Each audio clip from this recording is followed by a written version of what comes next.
اعوذ باللہ من الشیطان الرجیم، بسم اللہ الرحمن الرحیم۔ نماز کے حوالے سے کچھ احادیث ہیں جو پیش کی جا رہی ہیں آپ کے سامنے، جن میں ہم چھوٹی چھوٹی غلطیاں ہم کرتے ہیں۔ اگر ان احادیث کا مطالعہ کر کے اپنے علم میں اضافہ کر لیں تو انشاءاللہ اللہ تعالی ہمیں ان چھوٹی چھوٹی غلطیوں سے بچا لے گا انشاءاللہ، اور ہمارے اعمال بہتر رہیں گے۔ آئیے حدیث کی طرف چلتے ہیں اور دیکھتے ہیں کہ کون کون سی حدیث ہیں جو نماز کے حوالے سے ہمیں جن میں احتیاط کرنی چاہیے۔ بسم اللہ الرحمن الرحیم۔ بخاری شریف کی حدیث نمبر 691 آپ صلی اللہ علیہ وآلہ وسلم نے فرمایا، کیا تم میں وہ شخص جو رکوع یا سجدہ میں امام سے پہلے اپنا سر اٹھا لیتا ہے اس بات سے نہیں ڈرتا کہ کہیں اللہ پاک اس کا سر گدھے کے سر کی طرح بنا دے یا اس کے صورت کو گدھے کی سی صورت بنا دے؟ دوسری حدیث ہے بخاری شریف کی حدیث نمبر 690۔ اس حدیث میں نبی کریم صلی اللہ علیہ وآلہ وسلم سے روایت کیا ہے کہ جب امام سجدہ کرے تو تم لوگ بھی سجدہ کرو۔ یہ حدیث پہلے گزر چکی ہے۔ اس حدیث میں نبی کریم صلی اللہ علیہ وسلم نے سمیع اللہ لمن حمیدہ کہتے تو ہم میں سے کوئی بھی اس وقت تک نہ جھکتا جب تک نبی کریم صلی اللہ علیہ وسلم سجدہ میں نہ چلے جاتے۔ پھر ہم لوگ سجدہ میں جاتے۔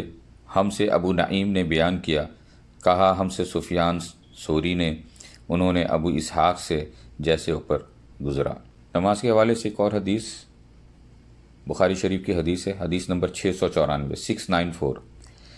اس حدیث میں رسول اللہ صلی اللہ علیہ وآلہ وسلم نے فرمایا کہ امام لوگوں کو نماز پڑھاتے ہیں، پس اگر امام نے ٹھیک نماز پڑھائی تو اس کا ثواب تمہیں ملے گا، اور اگر غلطی کی تو بھی تمہاری نماز کا ثواب تم کو ملے گا، اور غلطی کا وبال ان پر رہے گا۔ بخاری شریف کی حدیث ہے، حدیث نمبر 673۔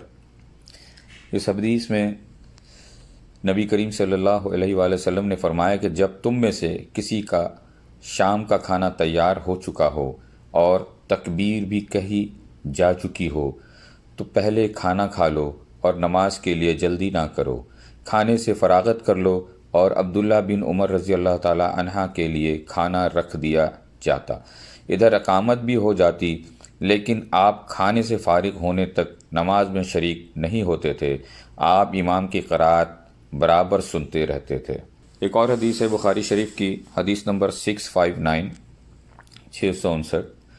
اس حدیث میں رسول اللہ صلی اللہ علیہ وسلم نے فرمایا کہ ملائکہ تم میں سے اس نمازی کے لیے اس وقت تک یوں دعا کرتے رہتے ہیں جب تک نماز پڑھنے کے بعد وہ اپنے مصلی پر بیٹھا رہے، اللہم اغفر لہ، اللہم ارحمہ، کہ اے اللہ اس کی مغفرت کر، اے اللہ اس پہ رحم کر۔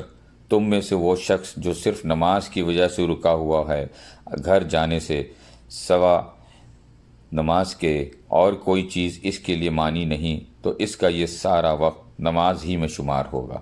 اگلی حدیث ہے المشکات، حدیث نمبر 889۔